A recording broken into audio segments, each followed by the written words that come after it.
ಆ ನಿನ್ನ ಕೈಯ ಹಿಡದವನ ಮನೆಯನ್ನು ಸೇರಲಾಗ ನಿನ್ನ ಕೈಯ ಹಿಡದವನ ಮನೆಯನ್ನು ಸೇರಲಾಕ ನನ್ನ ಕರುಳಿನ ಕುಡಿ ನೀನು ಹೆಂಗಾಳ ಕೋತ ಕೊಂಡ್ಯಾಕ ನನ್ನ ಕರುಳಿನ ಕುಡಿ ನೀನು ಹೆಂಗಾಳ ಕೋತ ಕೊಂಡ್ಯಾಕ ನಿನ್ನ ಕೈಯ ಹಿಡದವನ ನಿನ್ನ ಕೈಯ ಹಿಡದವನ ಮನೆಯ ಸೇರಲಾಕ ನನ್ನ ಕರುಳಿನ ಕುಡಿ ನೀನು ಹೆಂಗಾಳ ಕೋತ ಕೊಂಡ್ಯಾಕ ಕರುಳಿನ ಕುಡಿ ನೀನು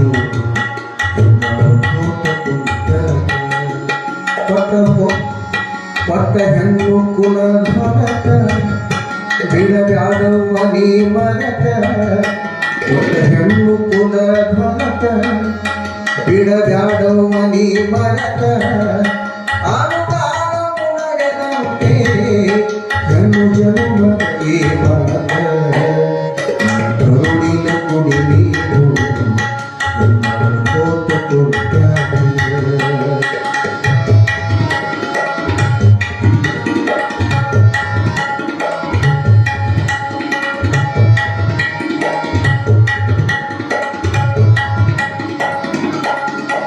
ಮಗಿಯಾಗಿ ಹುಟ್ಟಿದ ಬಳ್ಳಿ ಮಗಿಯಾಗಿ ಉಳಿಯುವುದೇನ ಕುಡಿ ಬಿಟ್ಟು ಹೊರಗ ಬಂದು ಹಣ್ಣು ಕೊಡಬೇಕ ಗಿಡಿ ಮನದಾಗ ನನ್ನವ್ವ ನಗು ನಗುತ್ತಾನೆ ಹೋಗವ್ವ ಎರಡು ದಿನದಾಕಿನ ಕಡೆ ತನಕ ಗಂಡನವ್ವ ನನ್ನ ಕರುಳಿನ ಕುಡಿ ನೀನು ಹೆಂಗಾಳ ಕೋತ ಕೊಂಡ್ಯಾಕ ನನ್ನ ಕರುಳಿನ ಕುಡಿ ನೀನು ಹೆಂಗಾಳ ಕೋತ ಕೊಂಡ್ಯಾಕ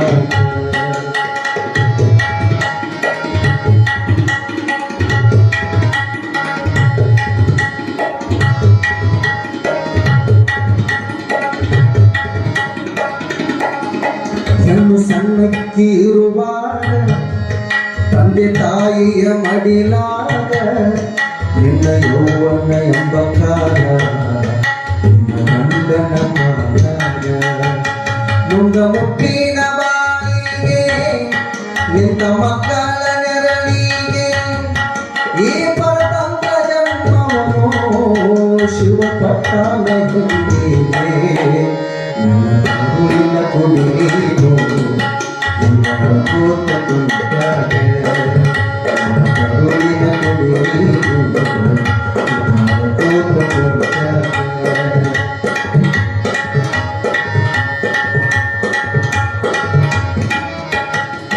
ನೀ ಹುಟ್ಟಿದ ಮನೆ ಬಿಟ್ಟು ನೀ ಹುಟ್ಟಿದ ಮನೆ ಬಿಟ್ಟು ನೀ ಯಾರ ಬಳಿಗೆ ಹೋಗಬ್ಯಾಡ ಕಂಡಕ್ಕಿಂತ ಮೊದಲು ನೀನಂದು ಬ್ಯಾಡ ಅತಿ ಮೈದುನ ಎಂದು ಎದರುತ್ತರ ಕೊಡಬೇಡ ಮತ ಸಂತೋಷ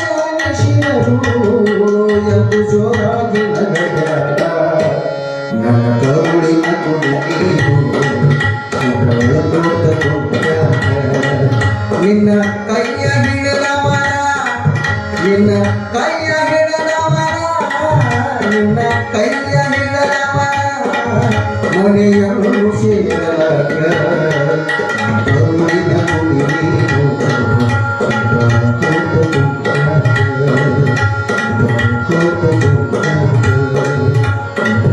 ಕೊಂಡ್ಯಾಕ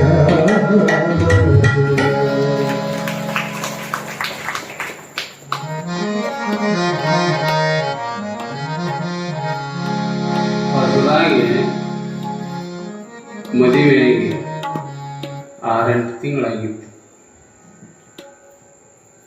ಇಬ್ಬರು ಹೆಣ್ಮಕ್ಳು ಕಟ್ಟಿ ಮಾಡ್ಬೇಕು ಮಾತಾಡ್ಕೊಂತ ಕೂತಿದ್ರು. ಏನು ಮಾತಾಡ್ತಿದ್ರು ಅಂತಂದ್ರೆ ನಿನ್ನ ಗಂಡ ಹೆಂಗೆ ಸತ್ತ ಅಂತ ಕೇಳಿದ್ಲೆ. ಹೆಂಗೆ ಸತ್ತ ಅಂತ ಕೂಡಲೇ ಆಕೆ ಹೇಳಿದ್ಲು, ಏನಿಲ್ಲ ಮೊಟ ಮಧ್ಯಾಹ್ನ ದನದು ಬಂದಿದ್ದ ಕಾರ್ ಒತ್ತಂದ ಕಾರ್ ಒತ್ತಾಕತ್ತೀನಿ, ಕೈ ಒತ್ತಂದ ಕೈ ಒತ್ತೀನಿ, ಹಂಗ ಬೆನ್ನು ಒತ್ತಂದ ಬೆನ್ನು ಒತ್ತೀನಿ, ಕುತ್ತಿಗೆ ಒತ್ತಂದ ಕುತ್ತಿಗೆ ಒತ್ತೀನಿ. ಕಾಸು ಹಿಡಿ ಹಿಡಿ ಹಿಡಿ ಹಂಗೆ ನಂದು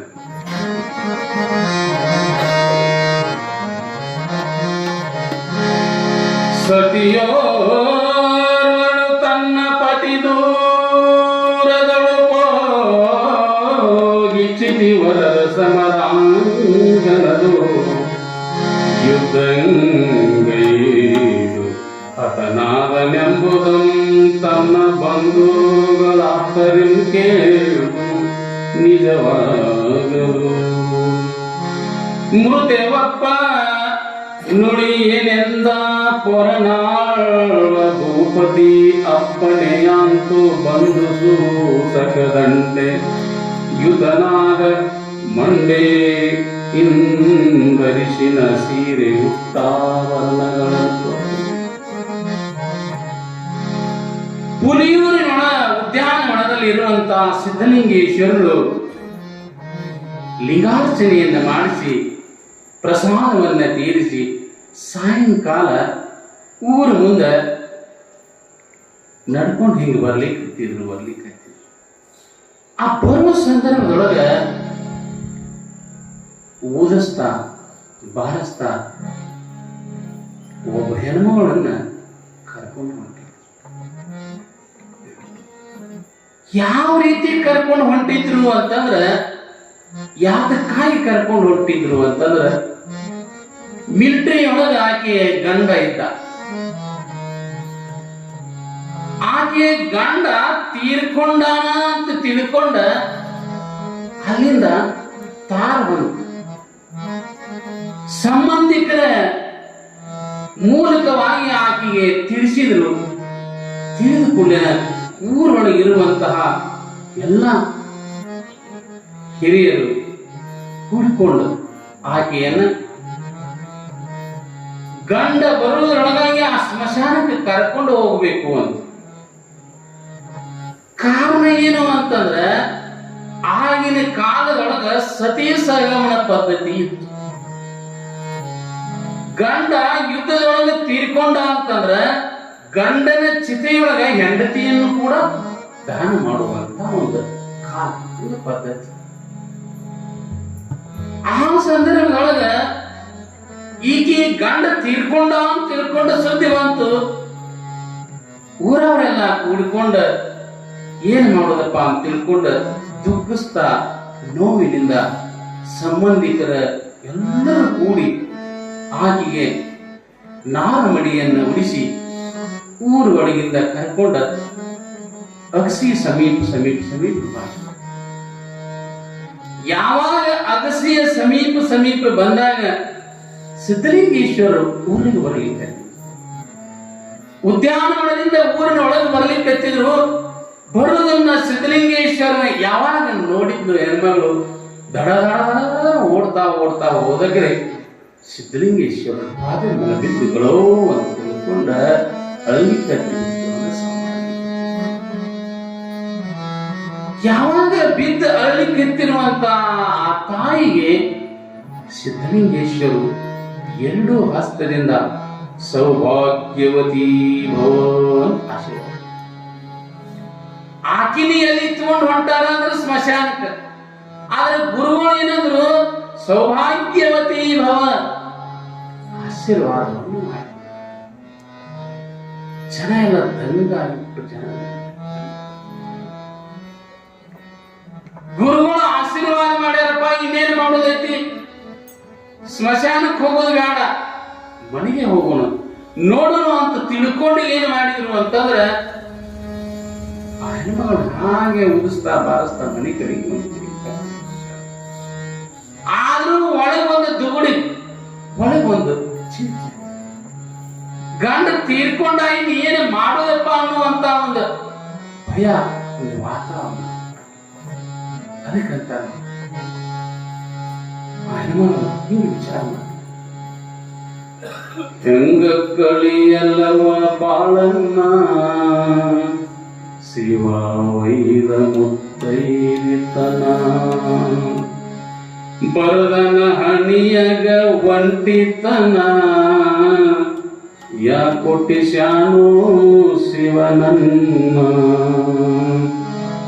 ಹೆಂಗ ಕಳಿಯಲ್ಲವ ಬಾಳನ್ನ ಶಿವ ವೈದ ಮುತ್ತೈತನ ಹೆಂಗ ಕಳಿಯಲ್ಲವ ಬಾಳನ್ನ ಶಿವ ವೈದ ಮುತ್ತೈತನ ಬರದನ ಹನಿಯಗ ವಂತಿತನ ಬರದನ ಹನಿಯಗ ವಂತಿತನ ಯಾ ಕೊಟ್ಟಿಸ್ಯಾನೋ ಶಿವನನ್ನ ಹೆಂಗ ಕಳಿಯಲ್ಲವ ಬಾಳನ್ನ ಶಿವ ವೈದ ಮುತ್ತೈತನ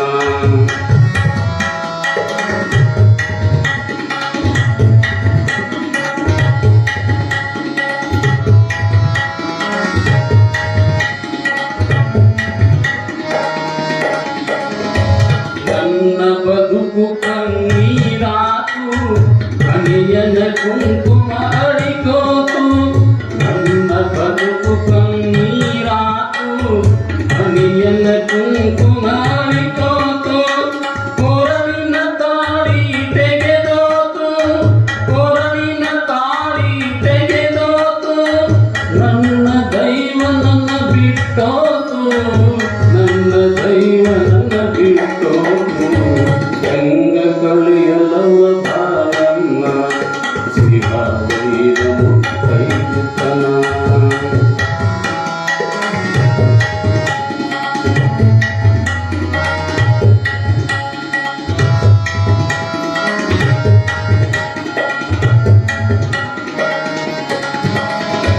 ಕನಸಿನೊಳಗ ದಿನ ಬರ್ತಾನ ಅವನ ಬಯಸಿ ಬಂದೈತಿ ಮನ ಕನಸಿನೊಳಗ ದಿನ ಬರ್ತಾನ ಅವನ ಬಯಸಿ ಬಂದೈತಿ ಮನ ಶಿವ ನಿನಗ ಇಲ್ಲೋ ಕರುಣ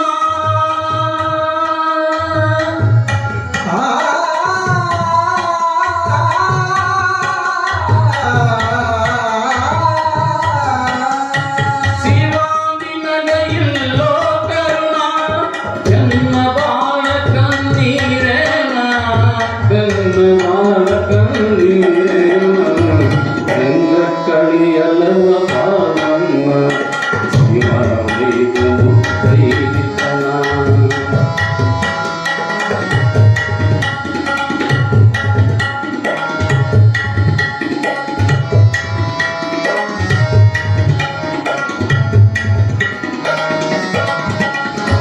ಯಾರಿಗೆ ಕಾಯುತ್ತ ಕೂಡಲಿನ ಯಾರಿಗೆ ಕಾಯುತ್ತ ಕೂಡಲಿನ ಯಾರಲ್ಲಿ ಪ್ರೀತಿಯ ಕಾಣಲಿನ ಯಾರಿಗೆ ಕಾಯುತ್ತ ಕೂಡಲಿನ ಯಾರಲ್ಲಿ ಪ್ರೀತಿಯ ಕಾಣಲಿನ ಅವನದೇ ಧ್ಯಾನ ಆಗಲಿರುಳು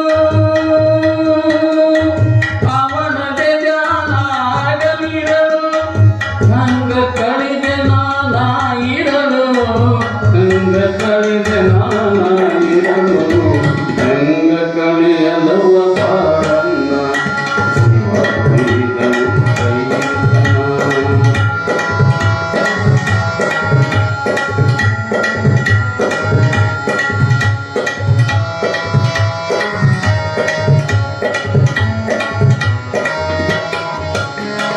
ಯಾವ ಪಾಪವ ಮಾಡಿದೆನ ಯಮರಾಯ ವೈದ ಪತಿಯನ್ನ ಯಾವ ಪಾಪವ ಮಾಡಿದೆನ ಯಮರಾಯ ವೈದ ಪತಿಯನ್ನ ಪರದೆಯನ್ನ ಉಣಬೇಕಿನ್ನ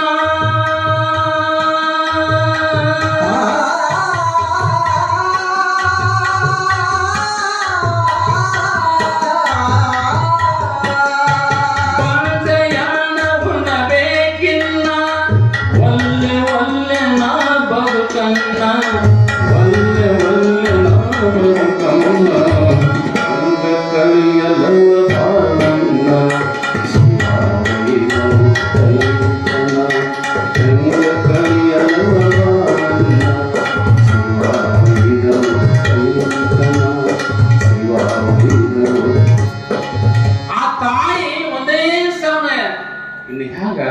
ನನ್ನ ಜೀವನ ಹೇಗೆ ಅಂತ ತಿಳ್ಕೊಂಡ ಚಿಂತೆಯನ್ನ ಮಾಡ್ತಾ ಮಾಡ್ತಾ ಮಾಡ್ತಾ ಹೀಗೆ ಚಿಂತೆ ಮಾಡ್ತಾ ಬಾಗಲ ಒಳಗನ ನಿಂತು ಹೊರಡ್ತಿದ್ದು ಆದ್ರೆ ಗುರುಗಳು ಮಾತಂದಾರಲ್ಲ ಸೌಭಾಗ್ಯವತಿ ಭವ.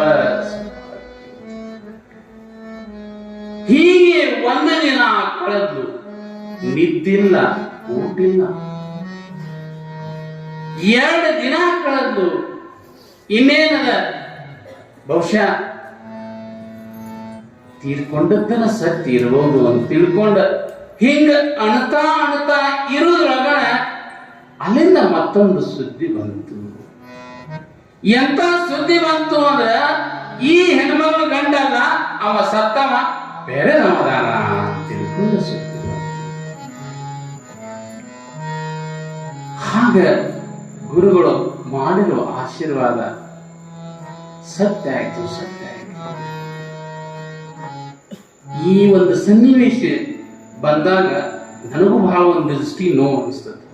ಯಾಕಂದ್ರೆ ಹಾವೇರಿ ಒಳಗೆ ಇರೋ ಕಾಲಕ್ಕೆ ನನ್ನ ಒಬ್ಬ ತಾಯಿ ಹಿಂಗೆ ಜೋಪಾನ ಮಾಡಿ, ಆ ಜೋಪಾನ ಮಾಡಿದ ಸಂದರ್ಭದೊಳಗ ಆಕೆಯೂ 2 ಗಂಡು ಮಕ್ಕಳು. 2 ಗಂಡು ಮಕ್ಕಳಿದ್ರೆ ಬಹಳ ಆಚಾರ ವಿಚಾರ, ಗಂಡ ಹೆಂಡತಿ ಇದ್ರೆ ಹಿಂಗಿರ್ಬೇಕಪ್ಪ ಅಂತಿದ್ದೆ ನಾನು.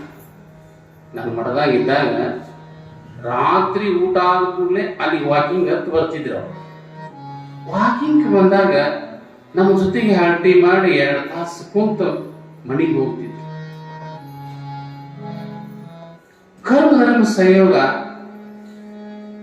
ಅವ್ರ ಮನೆ ಮುಂದೆ ಹಾದು ಹೊರಟಿವಿ ಅಂತಂದ್ರ ಅವ್ರ ಯಜಮಾನ್ ನೋಡಿದ ಅಂತಂದ್ರ ಜನ್ಗಿ ಸ್ವಾಮಿ ಹೊಂಟಾರ ನಾವು ಅವ್ರ ಮನೆಯಾಗ ಹೋಗಿನೇ ಹೋಗ್ಬೇಕು ನಾವು.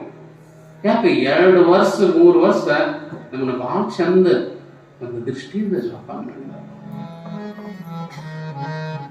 ಶ್ರೀಶೈಲಕ್ಕೆ ಹೋಗಿದ್ದ, ಶ್ರೀಶೈಲಕ್ಕೆ ಹೋಗಿ ಹೊಳೆ ಬರಾಗ ಹುಬ್ಬಳ್ಳಿ ಹತ್ತಿರ ಆಕ್ಸಿಡೆಂಟ್ ಆಗಿ ಆತ ತೀರ್ಕೊಂಡಾಗ ನಾವು ಗದಗಿನೊಳಗಿದ್ದೀವಿ. ನಮಗೂ ಬಹಳ ನೋವು ಅನಿಸ್ತೀವಿ. ಅಲ್ಲಿಂದ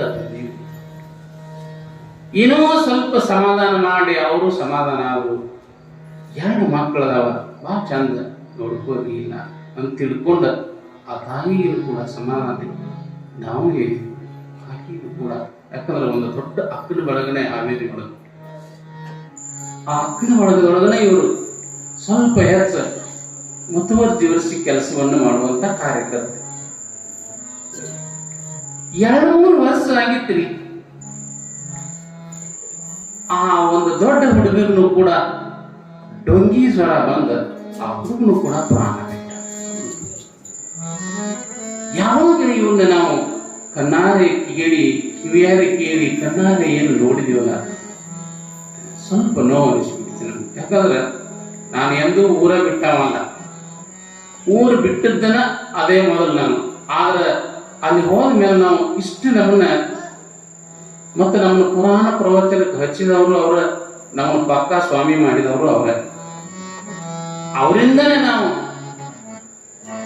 ನೆನೆಸಬೇಕು, ನಾನು ನೆನೆಸಬೇಕು. ಯಾಕಂದ್ರೆ ನಾನು ಇಲ್ಲಿವರೆಗೂ ಕೂಡ ಬಹಳ ಚಂದಲ್ಲಿ 3-4 ವರ್ಷ ಒಂದು 2-3 ಮಂದಿ ಅಷ್ಟೇ ಅಲ್ಲ, ಅಲ್ಲಿ ಅಕ್ಕನ ಬಳಗದ ಮಂದಿನೇ ನನ್ನ ಪ್ರವಚನಕ್ಕೆ ಹಚ್ಚಿ ನನಗೊಂದು ಬಹಳ ಒಳ್ಳೆಯ ಒಂದು ಸಂಸ್ಕಾರವನ್ನು ಕೊಡಿಸಿದರು. ಸಾಮಾನ್ಯ ಅಲ್ಲ, ಅವರು ಬೇರೆ ಅಲ್ಲ, ಈಗ ನೀವಿರುವಂತವ್ರು ನೀವು ಬೇರೆ ಅಲ್ಲ. ಹೆಣ್ಮಕ್ಳೊಳಗೆ ತಯಾರಾಗಿರುವಂತ ಸ್ವಾಮಿನ ನಾನು ಅಂದ್ರೂ ಕೂಡ ನನಗೆ ಅಡ್ಡಿ ಇಲ್ಲ. ಯಾಕಂದ್ರೆ ಪ್ರಥಮವಾಗಿ ನನಗೆ ಪುರಾಣಕ್ಕೆ ಹಚ್ಚವ್ರು ಅವರದಾರ 200-300 ಮಂದಿ ನನ್ ಕರ್ಕೊಂಡು ಹೋಗಿ ನಾ ಒಬ್ಬನೇ ಅವ್ರಿಗೆ ಪುರಾಣ ಹೇಳೋರು. ನನಗೆ ಬರಂಗಿಲ್ರಿ, ಬ್ಯಾಡ ಅಂದ್ರೆ ಕೇಳಿಲ್ಲ ಅವ್ರು. ನೀವು ಡಿಗ್ರಿ ಮುಗಿದತ್ತೆ ಅಂತೀರಿ, ನಮ್ಮ ಮ್ಯಾನೇಜರ್ಗೆ ಹೇಳ್ತೀವಿ, ನೀವು 1 ತಾಸು ಬಂದು ಏನಾರ ಕತೆ ಹೇಳಿ ಹೋಗ್ರಿ. ಎಷ್ಟು ಧೈರ್ಯ ನೋಡ್ರಿ.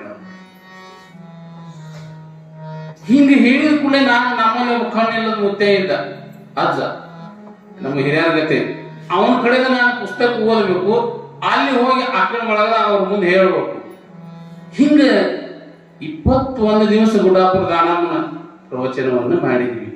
ಮಾಡಿ ಮುಂದೆ ಮುಗಿದ ಕೂಡಲೇ ನಮ್ಗ ಜಗದ್ಗುರು ಬಂದು ಜಗದ್ಗೋಳಿ ಬಂದಾಗ ಅವ್ರು ಭೇಟಿ ಹಾಕೊಂಡಾಗ ಅವಾಗ ನನಗೆ ಲಿಂಗಯ್ಯ ಅಂತ ಕರಿತಿದ್ರು. ಜಂಬಿಗಿ ಲಿಂಗಯ್ಯನವ್ರು ಭಾಳ ಚಲೋ ಹೇಳಿದ್ರು. ಭಾಳ ಹೆಣ್ಮಕ್ಳು ಏನು ಸರ್ಟಿಫಿಕೇಟ್ ಕೊಟ್ಟರು ಅವಾಗ ಗುರುಗಳು ಅಂದ್ರು, ನೋಡು ಅವ್ರ ಅಮ್ಮ ಸರ್ಟಿಫಿಕೇಟ್ ಕೊಟ್ಟರು ನೋಡಿ ನಿನಗೆ ಅಂದ್ರೆ ಬೆಳೆಸುವಂತ ಒಂದು ರೀತಿ. ಅದಕ್ಕೆ ನನಗೆ ಈ ಒಂದು ಸಂದರ್ಭ ಬಂದಾಗ ನಾ ಎಲ್ಲೇ ಪುರಾಣ ಹೇಳಿ ನನಗೆ ಅವರಿಬ್ಬರು ನೆನಪಾಗಿತ್ತ. ಅದಕ್ಕಾಗಿ ಆ ತಾಯಿಯಂದ್ರು ಬೇರೆ ಅಲ್ಲ, ನೀವು ಬೇರೆ ಅಲ್ಲ, ನಿಮ್ಮಲ್ಲಿ ಒಂದು ಅಗಾಧವಾಗಿರುವಂತ ಶಕ್ತಿ ಇರ್ತದೆ. ಅದಕ್ಕಾಗಿ ಒಂದು ಒಳ್ಳೆಯದಕ್ಕೆ ನಾವು ಅವರಿಂದ ಕಲಿತ ಅವ್ರಿಗೆ ನಾವು ಮಾತಾಡಿ ಹೇಳಿ ಇರ್ತಿದೀವಿ. ಅಂತ ದಿಸೆಯಲ್ಲಿ ಈ ತಾಯಿನೂ ಕೂಡ ಗುರುಗಳ ಆಶೀರ್ವಾದದಿಂದ ಮತ್ತವಾಗಿ ಸೌಭಾಗ್ಯವತಿ ಭವ ಅನ್ನುವಂಥ ಆಶೀರ್ವಾದ ಸಿದ್ಧಲಿಂಗೇಶ್ವರರಿಂದ ಸಿದ್ಧಾಂತ ಆಯಿತು ಅಂತ ತಿಳ್ಕೊಂಡ. ಹೀಗೆ ಹಿಂದೆ ಬಸವಣ್ಣವರು ಕೂಡ ಇಂಥ ಪವಾಡವನ್ನು ಮಾಡಿದರು. ಮುಂದೆ ಮುಸುಡಿ ಚೌಡಯ್ಯ ಅಂತ ತಿಳ್ಕೊಂಡ, ವೇಮನಾರಾಧ್ಯರು ಅಂತ ತಿಳ್ಕೊಂಡು, ಹೀಗೆ ಹಲವಾರು ಮಂದಿ ಕೂಡ ಆಶೀರ್ವಾದವನ್ನು ಮಾಡಿ ಆ ತಾಯಿಗೆ ಒಂದು ಸಾಂತ್ವನ ಧೈರ್ಯ ಹೇಳುವುದರೊಂದಿಗೆ ಅವ್ರನ್ನ ಒಳ್ಳೆಯ ಸಂಸಾರಕ್ಕೆ ಹಚ್ಚಿರುವಂಥವ್ರು. ಇಲ್ಲೇ ನಮ್ಮಲ್ಲಿ ಗಲಗಲಿ ಹೊಳಿ ಒಳಗ ಚಿದಂಬರ ದೀಕ್ಷಿತರು ಅಂತ ಬಂದಿದ್ರು. ಚಿದಂಬರ ದೀಕ್ಷಿತರ ಅವ್ರು ಎದಕ್ಕೆ ಬಂದಿದ್ರು ಅಂತಂದ್ರ ವರ್ಷಕ್ಕೊಮ್ಮೆ ಎಲ್ಲಾರು ಮುತ್ತೈದರ ಉಡಿ ತುಂಬುವಂತ ಕಾರ್ಯಕ್ರಮವನ್ನು ಇಟ್ಕೊಂಡಿದ್ರು ಹೊಳೆಯೊಳಗೆ.